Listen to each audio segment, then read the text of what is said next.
വയനാട്ടിലെ ആളെക്കൊല്ലി കാട്ടാന ബേലൂർ മഗ്നിയെ പിടികൂടാനുള്ള ദൗത്യം 150 മണിക്കൂറിലേക്ക്. കേരള കർണാടക സംയുക്ത ദൗത്യസംഘത്തിന്റെ നേതൃത്വത്തിൽ ആനയ്ക്കായുള്ള തെരച്ചിൽ രാവിലെ മുതൽ തുടരുകയാണ്. സംഘത്തിൽ വെറ്റിനറി സർജൻ ഡോക്ടർ അരുൺ സക്കറിയുമുണ്ട്. ഇവരുമായി ഗോകുൽ ചേരുകയാണ്. ഗോകുൽ, 7ാം ദിവസത്തിലേക്ക് കടന്നിരിക്കുകയാണ് ദൗത്യം.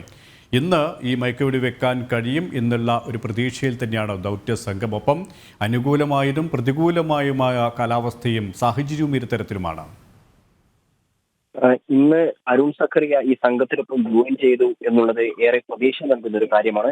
എന്നാൽ ഇവിടെ നിന്ന്, അതായത് ഇപ്പോ തിരുനെല്ലി പഞ്ചായത്തിലെ പനവല്ലിക്കടുത്ത എമ്മടി മേഖലയിൽ നിന്നായിരുന്നു ആദ്യത്തെ സിഗ്നൽ ലഭിച്ചിട്ടുള്ളത്. അത് ഇന്ന് രാവിലെ തന്നെ ലഭിക്കുകയും ചെയ്തിരുന്നു. തുടർന്ന് എങ്ങോട്ടേക്കാണ് ആന എവിടെ നിന്ന് നീങ്ങുന്നുണ്ട് എന്നത് സംബന്ധിച്ച വിവരങ്ങൾ ഈ വനപാലക സംഘത്തിനൊപ്പമുള്ള ഇടയ്ക്കടെ പോയി വരുന്ന ഉദ്യോഗസ്ഥർ മാധ്യമങ്ങളുമായി പങ്കുവെക്കുന്നുണ്ടെങ്കിലും ഏത് ഭാഗത്തേക്കാണ് ആന നീങ്ങിയിട്ടുള്ളത് എന്നത് സംബന്ധിച്ച പുതിയ അറിയിപ്പൊന്നും നമുക്ക് ലഭിച്ചിട്ടില്ല. ഇപ്പൊ ആ മേഖലയിൽ പനവല്ലിക്കടുത്ത എമ്മടിക്ക് കേന്ദ്രീകരിച്ചിട്ടാണ് ആന നിലയുറപ്പിച്ചിട്ടുള്ളത് എന്നാണ് നമ്മൾ മനസ്സിലാക്കുന്നത്.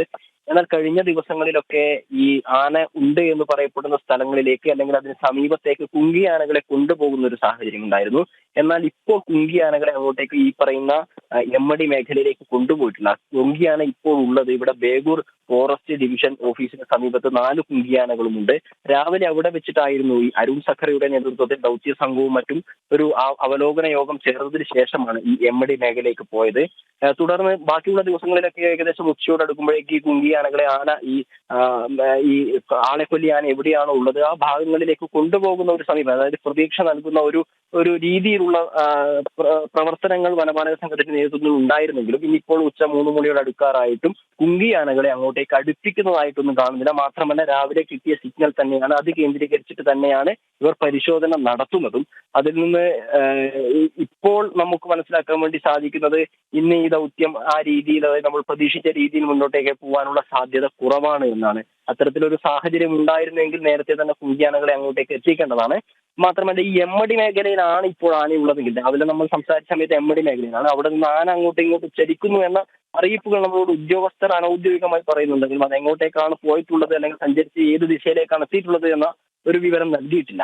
ഈ എമ്മടി മേഖലയിലാണ് ഉള്ളതെങ്കിൽ, അതായത് ഈ ഗൂഗിൾ, ഈ ആന അതിവേഗമാണ് സഞ്ചരിക്കുന്നത്. ഒപ്പം ഈ അവിടുത്തെ ഭൂപ്രകൃതി, കുറ്റിക്കാടുകളും വൻമരങ്ങളും ഒക്കെ ഉണ്ട്. ചിലപ്പോൾ വൻമരങ്ങളുടെ വശം പറ്റി നിൽക്കുന്ന ആനയെ, അതുകൊണ്ട് തന്നെ ഈ ദൗത്യസംഘത്തിന് അവിടത്തേക്ക് പലപ്പോഴും എത്തിച്ചേരാൻ പോലും കഴിയാത്തൊരു സാഹചര്യമുണ്ടല്ലേ?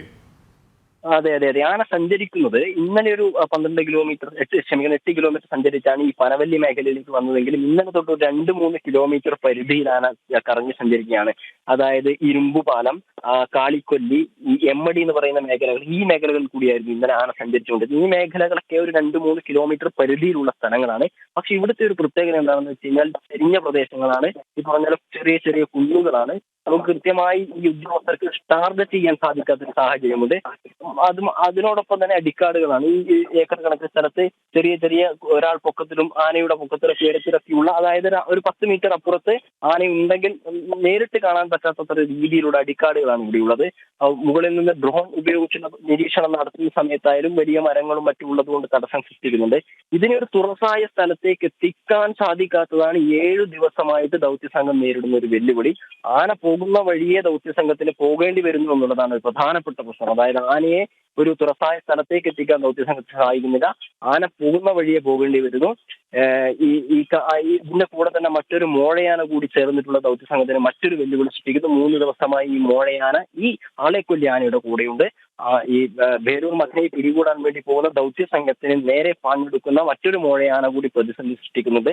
ഈ പ്രതിസന്ധികളൊക്കെ തരണം ചെയ്തുകൊണ്ട് ഈ ഇതിനെ മയക്കുവെടി വെക്കുക എന്ന ദൗത്യം തന്നെയാണ് കുറച്ച് ദിവസങ്ങളായിട്ട് ഈ ദൗത്യസംഘത്തിന് മുന്നിലുള്ളത്. പക്ഷെ ആ ഒരു ലക്ഷ്യത്തിലേക്ക് എത്താൻ വേണ്ടി സാധിക്കുന്നില്ല.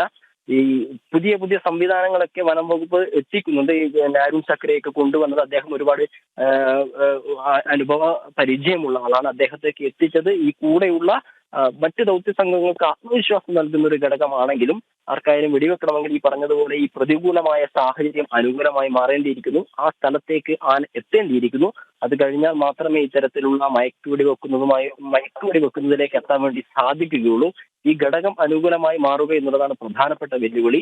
ഈ ഭൂപ്രകൃതി പറഞ്ഞതുപോലെ ഭൂപ്രകൃതി കുന്നുകളാണ്. ദൗത്യം തുടരുകയാണ്. ഗൂഗിളാണ് വിവരങ്ങൾ നൽകിയത്.